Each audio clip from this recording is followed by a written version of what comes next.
इस चैनल को सब्सक्राइब कर दीजिए, बहुत सारा प्यारा से बात दीजिए, क्योंकि भाई बहुत मेहनत करता है हमारे लिए। तो हमारे जितने भी फैंस हैं इन चैनल को सब्सक्राइब करिए, ढेर सारा प्यारा से बात दे। Love you.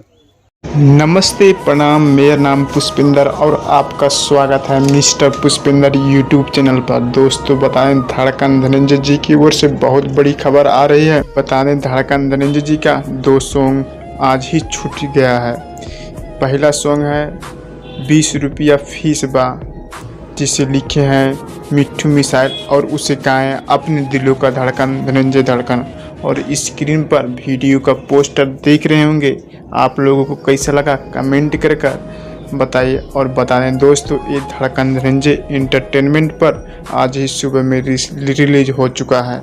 और दूसरा सॉन्ग है जब दूर जालू जान, ये एक बहुत ब्रांड लेवल का साइड सॉन्ग है। और बता दें दोस्तों, ये अंशिका रिकॉर्ड पर रिलीज हो चुका है आज ही सुबह में।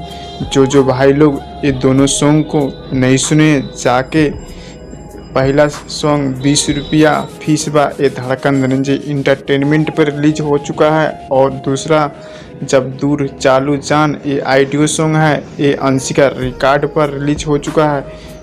जो भाई लोग इस सॉन्ग को नहीं सुने, जाके सुन लें। और बता दें दोस्तों, इस वीडियो को इतना ज़्यादा शेयर करिए कि धड़कन धनंजय जी का जितना भी फैन है उनके पास पहुँच जाए। अगर आपको हमारा वीडियो पसंद है तो चैनल को लाइक शेयर सब्सक्राइब करना ना भूलें। धन्यवाद।